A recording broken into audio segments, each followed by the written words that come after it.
साल 1193 एडी बख्तियार खिलजी का नालंदा महावीरा यानी बुद्धिस्ट मॉनेस्ट्री पर आक्रमण होता है। नतीजा भीषण नरसंहार और नालंदा में रखा अनमोल ट्रेजर हमेशा के लिए नष्ट। क्या था ये अनमोल ट्रेजर और बख्तियार खिलजी ने इसे क्यों डिस्ट्रॉय किया, और सबसे बड़ी बात नालंदा पर आक्रमण ही क्यों किया गया। वो ना तो किसी राजा का किला था और ना ही कोई खजाना जमा किए हुए मंदिर, बल्कि वो तो शिक्षा का प्रचार प्रसार करने वाली एक यूनिवर्सिटी थी। नालंदा पर हुए आक्रमण को जानने से पहले नालंदा को जानना जरूरी है। नालंदा महावीरा का उदय 5वीं सेंचुरी में माना जाता है। ये विश्व की सबसे पुरानी यूनिवर्सिटीज में से एक है। प्रेजेंट डे बिहार में इसकी लोकेशन है। नालंदा संस्कृत के 3 शब्दों से मिलकर बना है, ना प्लस अलम प्लस दा, जिसका मतलब है अनस्टॉपेबल फ्लो ऑफ नॉलेज।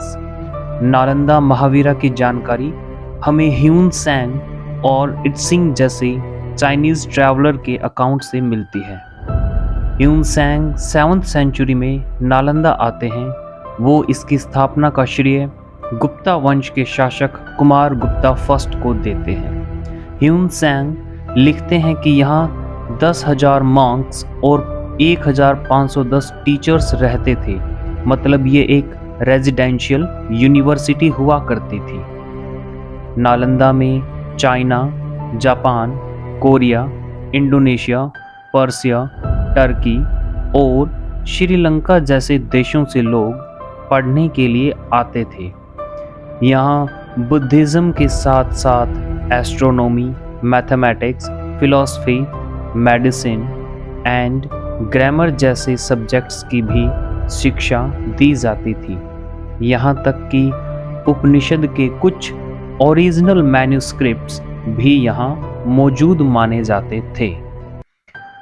साथ ही यहाँ स्टूडेंट्स को कुछ फीस भी नहीं देनी होती थी। यहाँ पढ़ने वालों में हर्षवर्धन, वासुबंधु, धर्मपाल, नागार्जुना, पद्मसंभव और ह्यून सैंग जैसे बड़े बड़े नाम शामिल थे। ऐसा भी माना जाता है कि ग्रेट एस्ट्रोनॉमर और मैथमेटिशियन आर्यभट्ट इस यूनिवर्सिटी के हेड रहे थे। ज्ञान का ये केंद्र लगभग 800 सालों तक ऐसे ही फलता फूलता रहा, लेकिन 12th सेंचुरी में ये अचानक अतीत के अंधेरों में खो जाता है। इसके पीछे की कहानी बड़ी रोमांचक है। नालंदा पर एक नहीं 3 आक्रमण हुए थे। पहले 2 आक्रमण के बाद इसे फिर से रीबिल्ड कर लिया गया था, लेकिन तीसरा आक्रमण इसके लिए फैटल साबित होता है। सबसे पहला आक्रमण स्कंदगुप्त के समय 455 to 467 एडी मिहिर कुल के नेतृत्व में हुनाज ने किया था। हुनाज बेसिकली सेंट्रल एशियन के ट्राइब्स के एक ग्रुप को कहते हैं, जो खैबर पास के थ्रू इंडिया में एंटर करते हैं। 4th और 6th सेंचुरी के बीच, यानी कि गुप्ता एम्पायर के समय, हुनाज के इन्वेजन इंडिया पर हुए थे। लेकिन स्कंदगुप्त के सक्सेसर ना सिर्फ नालंदा को रिस्टोर करते हैं, बल्कि और भी बड़ी बिल्डिंग बनाकर इसे इम्प्रूव कर देते हैं। नालंदा पर दूसरा आक्रमण अर्ली 7th सेंचुरी में बंगाल गोदास राजवंश के द्वारा किया गया था। इस आक्रमण के बाद बुद्धिस्ट किंग हर्षवर्धन नालंदा को रीबिल्ड करते हैं। तीसरा और सबसे घातक आक्रमण था टर्किश इन्वेडर बख्तियार खिलजी का। नालंदा पर इसका आक्रमण 1193 एडी में हुआ था। ऐसा कहा जाता है कि बख्तियार खिलजी एक बार बहुत बीमार पड़ गया था। बहुत से उपाय और हकीमों के इलाज के बाद भी सेहत में कुछ सुधार नहीं हो रहा था। ऐसे में किसी ने सलाह दी कि नालंदा महावीरा के प्रिंसिपल राहुल श्रीभद्र इलाज कर सकते हैं। एक बार उनसे इलाज कराकर देखा जाए। लेकिन बख्तियार खिलजी को किसी गैर मुसलमान से इलाज कराना पसंद नहीं था, इसलिए वो पहले इस सलाह को नज़रअंदाज कर देता है। लेकिन जब सेहत और ज़्यादा बिगड़ती जाती है तो उसे भी लगता है कि एक बार बुलाने में क्या हर्ज है। राहुल श्रीभद्र बख्तियार खिलजी के पास पहुंच जाते हैं और उसकी जांच करते हैं। खिलजी इनके सामने ये शर्त रख देता है कि उनकी दी हुई कोई भी दवा नहीं खाएगा। इस तरह से वो राहुल श्रीभद्र को चैलेंज करना चाहता था और हिंदूज को भी नीचा दिखाने की कोशिश कर रहा था।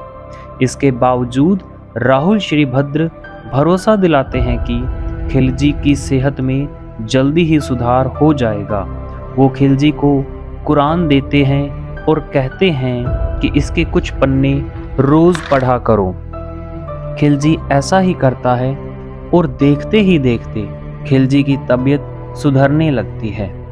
एक्चुअली राहुल श्रीभद्र ने कुरान के पन्नों में दवा लगा दी थी, जो पढ़ते समय खिलजी तक पहुंच जाती थी और इस तरह वो पूरी तरह सही हो जाता है।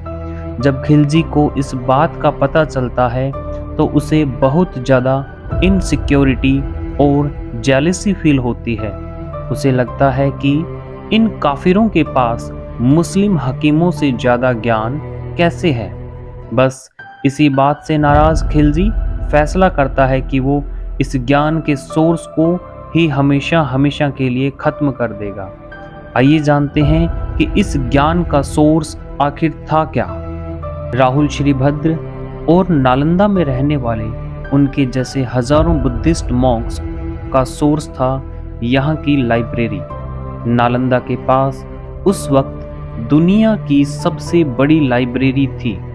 इसका नाम धर्मगंज हुआ करता था और ये 3 बड़ी बहुमंजिला इमारतों से मिलकर बनती थी, जिनका नाम था रत्नासागरा, रत्नोदधि और रत्नरंजक। इसमें करीब 90 लाख किताबों का संग्रह था। खिलजी को जब इस बात का पता चलता है तो वो नालंदा पर आक्रमण करने का फैसला करता है। हजारों की संख्या में यहाँ रह रहे बुद्धिस्ट मॉन्क्स की बेरहमी से हत्या कर दी जाती है। बहुत से स्कॉलर्स को तो जिंदा ही जला दिया जाता है। खिलजी की सेना निहत्तों पर भूखे भेड़ियों की तरह टूट पड़ती है। चारों तरफ कत्लेआम मच जाता है। उसके बाद यहाँ की लाइब्रेरी में आग लगा दी जाती है। कंटेम्प्रेरी हिस्टोरियन मिन्हाज सिराज अपनी किताब तबाकत-ई नसीरी में लिखते हैं कि किताबों को पूरी तरह जलने में 3 महीने लग जाते हैं। इससे आप समझ सकते हैं कि कितना विशाल संग्रह रहा होगा यहाँ किताबों का। इनमें से बहुत सारी मैन्यूस्क्रिप्ट्स यहाँ ओरिजिनल फॉर्म में थी, जो कि दोबारा कभी रिकवर नहीं की जा। खिलजी ने सिर्फ एक यूनिवर्सिटी को ही डिस्ट्रॉय नहीं किया, बल्कि एक पूरे ट्रेडिशन को तबाह कर दिया। यह आक्रमण इतना भयानक था कि रीबिल्ड करने के लिए नालंदा में कुछ बचा ही नहीं था। रह जाते हैं तो इमारत के कुछ अवशेष, जो समय के साथ मिट्टी में दफन हो जाते हैं। नालंदा को डिस्ट्रॉय करने के बाद खिलजी बिहार में ही 2 और यूनिवर्सिटी, विक्रमशिला और उदंतपुरी को भी डिस्ट्रॉय कर देता है। ये सिर्फ भारत का नुकसान नहीं था, बल्कि पूरे विश्व का नुकसान था। सिर्फ एक व्यक्ति की जलन और इनसिक्योरिटी की वजह से हजारों वर्षों का ज्ञान संग्रह जलकर नष्ट हो जाता है। भारत जैसा कल्चर, जहाँ किताब के एक पन्ने को फाड़ना भी पाप माना जाता है, उसके इतिहास में होने वाली ये घटना सच में शर्मसार करती है। नालंदा के लॉस्ट ट्रेजर को तो हम फिर से जीवित नहीं कर सकते, लेकिन इंडियन गवर्नमेंट ने नालंदा महावीरा को फिर से एजुकेशन के हब के रूप में डेवलप करना जरूर शुरू किया है। इसका आइडिया पहली बार 2006 में former late president doctor APJ Abdul Kalam ने प्रपोज किया था। फाइनली इंडियन पार्लियामेंट ने नालंदा यूनिवर्सिटी एक्ट 2016 पास करके यहाँ फिर से यूनिवर्सिटी बनाने का डिसीजन लिया। जाने माने इकोनॉमिस्ट अमर्त्य सेन को यूनिवर्सिटी की गवर्निंग बॉडी के चेयरमैन भी बनाया गया। 2014 से नालंदा यूनिवर्सिटी में एडमिशन भी शुरू किए जा चुके हैं। अपनी पुरानी ग्लोरी तक पहुंचने के लिए तो नालंदा को अभी लंबा सफ़र तय करने की ज़रूरत है, लेकिन हम उम्मीद करते हैं सरकार का ये कदम भारत को विश्व गुरु बनाने में एक सार्थक कदम होगा।